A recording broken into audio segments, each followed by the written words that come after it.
నా దగ్గర ఒక 1,00,000 మంది పేషెంట్స్ని ఇప్పటి వరకు మనం చూసుంటాం అనుకోండి. 10,000 మంది లావోళ్ళని. ఓకే. అంటే ఓవరాల్గా అన్ని పేషెంట్స్ గత 20 ఏళ్ళలో చూసిన పేషెంట్స్ కాకుండా లావోళ్ళని ఒక 10,000 మందో 15,000 మందో చూసుంటాం అనుకోండి.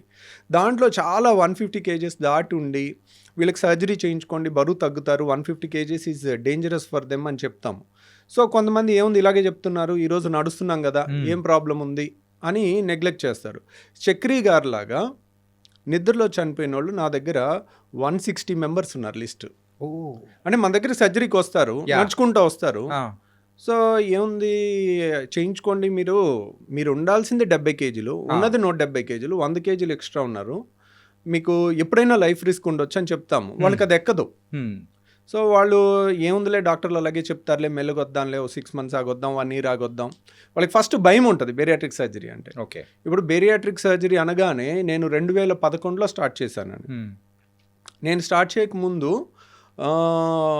బేరియాట్రిక్ సర్జరీ అంత కామన్గా అవైలబుల్ లేదు సార్. ఈవెన్ ఇప్పటికి కూడా మీరు అంటూ ఉంటే బేరియాట్రిక్ సర్జరీ అంటే అసలు ఏంటి బేరియాట్రిక్ సర్జరీ అని కూడా అనిపిస్తుంది. అంటే ఎక్కువగా వినలేదు. సో ఈ సర్జరీ అనేది కూడా అంటే ఈ టైప్ ఆఫ్ సర్జరీస్ ఉంటాయా అని మాలాంటి కామన్ వాళ్ళకు ఇప్పుడు తెలుస్తూ ఉన్నాయి. ఎందుకని వినలేదంటే చాలామంది యంగ్స్టర్స్ కానీ సినిమా హీరోస్ కానీ ఒక 40 కేజెస్ సడన్గా తగ్గుతారు. ఒక 3 months to 6 monthsలో. చాలామంది దాన్ని రివీల్ చేయరు చేయించుకున్నామని. చాలామంది సెలబ్రిటీస్ చేయించుకున్నారు కానీ they don't reveal it. Majority of the unmarried girls and boys also ఈ చేయించుకుని తగ్గామని చెప్పడం అదొక స్టిగ్మా లాగా ఫామ్ అవుతుంది, అదొక నెగిటివ్ థింగ్ లాగా సొసైటీ చూస్తుంది. అందుకని చాలామంది సీక్రెట్గా చేయించుకుంటారు. కాబట్టి ఇది బయటికి ఎక్కువ రాదు. సో కానీ ఒక 30 years దాటిన వాళ్ళు, అలాంటి వాళ్ళు తగ్గితే ఒక 70 కేజీలు 100 కేజీలు తగ్గితే వాళ్ళ చుట్టుపక్కల చాలా మంది చూస్తారు. చూసి ఎలా తగ్గావు అని అడిగితే వాళ్ళు చాలా మంది చెప్తారు. అట్లా ఒక్క పేషెంట్ నుంచి మనకి 100 పేషెంట్లు వస్తారు. ఎందుకంటే it is obvious, result is obvious. So అంత ఫ్యాసినేటింగ్గా కనపడతా ఉంటుంది. సో మీరు ఒక అపెండిక్స్ ఆపరేషన్ చేయించారు, మీరు చెప్తే కానీ తెలీదు. అదే మీరు 150 కేజీల నుంచి 60 కేజీలకు వచ్చారనుకోండి, అది వాళ్ళు గుర్తుపట్టరు. ఎవరు నువ్వేనా, నువ్వా, మీ బ్రదరా, ఏంటి ఇలా అయిపోయావు, ఏమన్నా జబ్బు చేసిందా, లేకపోతే ఇలా అయిపోయావు, ఇంత సడన్గా మామూలుగా హెల్తీగా తగ్గలేరు కదా అన్న క్వశ్చన్స్ డిస్కషన్స్ వచ్చి. సో ఇప్పుడు మనం ఆల్మోస్ట్ ఇండియాలో బేరియాట్రిక్ సర్జరీ సౌత్ ఇండియాలో we do the highest number of surgeries అండి. అప్రాక్సిమేట్లీ ఎన్ని చేసి ఉంటారు అనుకోవచ్చు సార్? సో మొత్తం 3,600 దాకా చేసామండి పైన. సో కాకపోతే ఎవ్రీ మంత్ అరౌండ్ 30-35 సర్జరీస్ వరకు జరుగుతూ ఉంటాయి. బేరియాట్రిక్ ఇంకా గ్యాస్ట్రో సర్జరీస్ వేరే జరుగుతుంటాయి. బరువు తగ్గే మాత్రం అరౌండ్ 30 జరుగుతుంటాయి. ఓకే. సో మనకి ఈ సర్జరీస్లో మనకి ఉన్న అడ్వాంటేజ్ ఏంటి అంటే, ఇప్పుడు సపోజ్ ఒక పెద్ద కార్పొరేట్ హాస్పిటల్కి వెళ్ళారనుకోండి, ఒక డాక్టర్ డజంట్ హ్యావ్ ఎ సే. ఇప్పుడు ఒక doctor want to give a concession to the patient. Some times corporate rules ప్రకారము డాక్టర్కి ఎక్కువ ఫ్రీడమ్ ఉండదు. లక్కీగా నేను కొంచెం చిన్న ప్లేస్కి వెళ్ళింది కూడా కారణం అదే, విజయవాడకి. సార్ అదే నేను నెక్స్ట్ క్వశ్చన్ అదే ఉంది సార్. ఇది మొత్తం ఉంది కాబట్టి, సో యూజువల్గా మీరు చదువుకునింది అండ్ పుట్టి పెరిగింది మొత్తము తెలంగాణ నేపథ్యం, తెలంగాణలో, కానీ సెటిల్ అయింది మాత్రం విజయవాడలో. అండ్ మీకు వచ్చే పేషెంట్స్ కూడా రీసెంట్ టైమ్స్లో ఒకసారి అబ్జర్వ్ చేసుకుంటే as per research Hyderabad side నుంచి కానీ ఇక్కడ మీ దగ్గరకు వచ్చి కన్సల్ట్ అయ్యే వాళ్ళు కూడా పెరుగుతూ ఉన్నారు.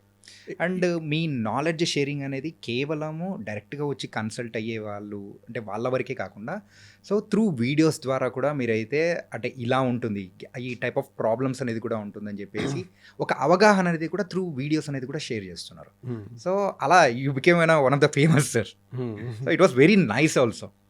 ఏంటంటే మనము అంటే ఆ డాక్టర్కి వెళ్ళాలి అని ఎవరైనా అనుకున్నారు అంటే వీడియో చూసి okay so she's a perfect అంటే హీఈస్ అ పర్ఫెక్ట్ అనుకొని కన్సల్ట్ అయ్యే వాళ్ళే చాలామంది వచ్చే ఉంటారు. సో ఇలా అన్ని క్వశ్చన్స్ ఉన్నాయి సార్. సో ఫస్ట్ మీరు ఎందుకు విజయవాడకి వెళ్ళిపోవడానికి రీజన్? విజయవాడ వెళ్ళటానికి కారణం ఏంటంటే అండి, ఒకటి యాక్చువల్ చెప్పాలంటే నేను వరంగల్ కాకతీయ మెడికల్ కాలేజ్లో చదివాను అనుకోండి. నాకు 5 years జూనియర్స్కి డాక్టర్ రవికాంత్ అంటే తెలుసు. ఓకే. 5 years సీనియర్స్కి డాక్టర్ రవికాంత్ అంటే తెలుసు.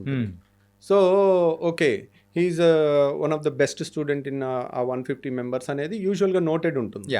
సో యాక్చువల్గా వాళ్ళందరూ హైదరాబాద్ చుట్టుపక్కల సెటిల్ అయి ఉన్నారు.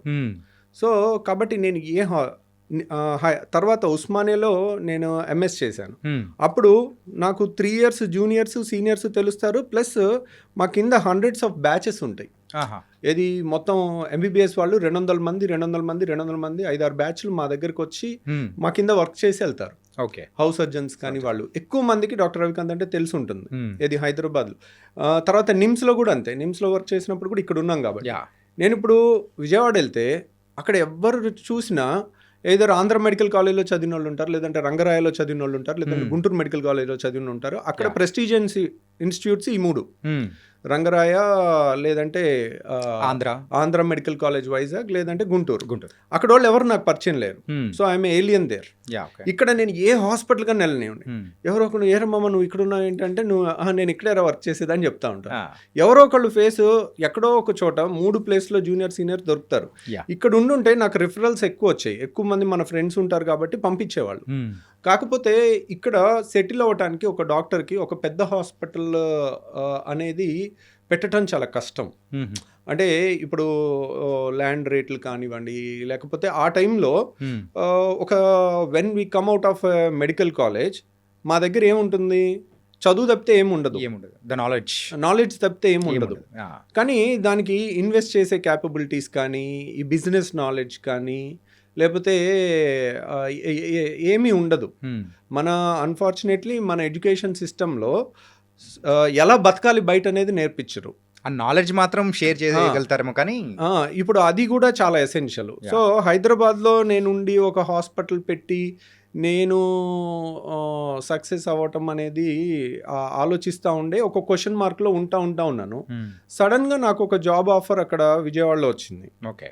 సో ఇమ్మీడియట్గా నాకు నిమ్స్లో పనిచేస్తున్నప్పుడు 50,000 స్టైపెండ్ వచ్చేది. వెంటనే 1.5 lakh నాకు విజయవాడలో ఆఫర్ వచ్చింది.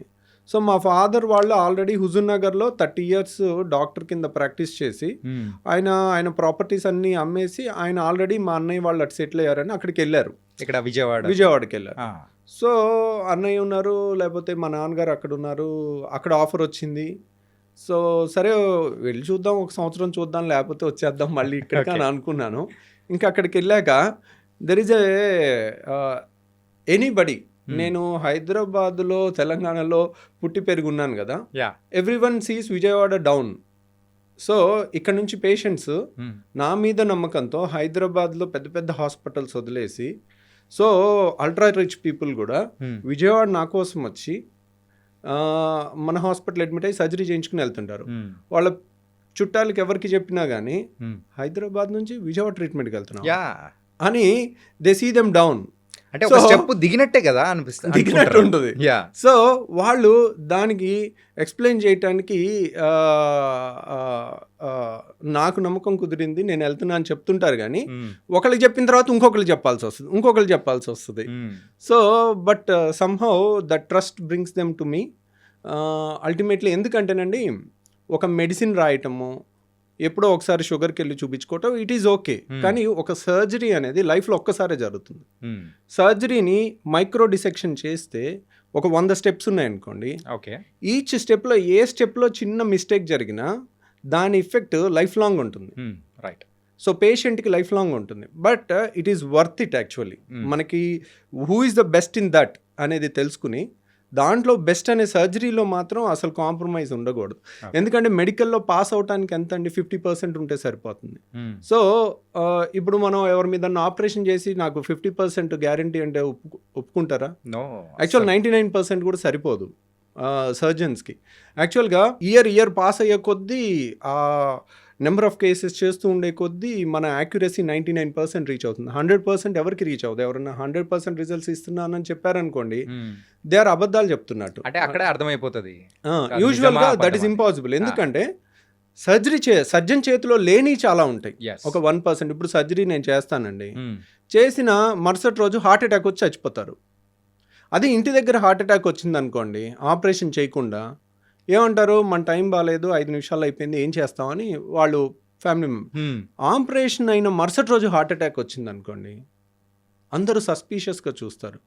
ఏమంటే ఇన్నాళ్ళు రాంది ఇప్పుడు ఎందుకు వస్తుందండి, మీరు ఆపరేషన్ ఏదో చేసి ఫెయిల్ చేసి ఉంటారు, లేదంటే మీరు ఏదో తప్పు చేసి ఉంటారు, అన్ని క్వశ్చన్ మార్క్స్. ఇప్పుడు పేషెంట్స్కి అనుమానం ఉండుండకపోవచ్చు, కానీ ఆ కార్యక్రమాల దగ్గర దినం దగ్గర కానీ వచ్చే జనాల్లో ఒక్కొక్కడు ఒక్కొక్క క్వశ్చన్ రేస్ చేసేసరికి లేని అనుమానాలు వస్తూ ఉంటాయి.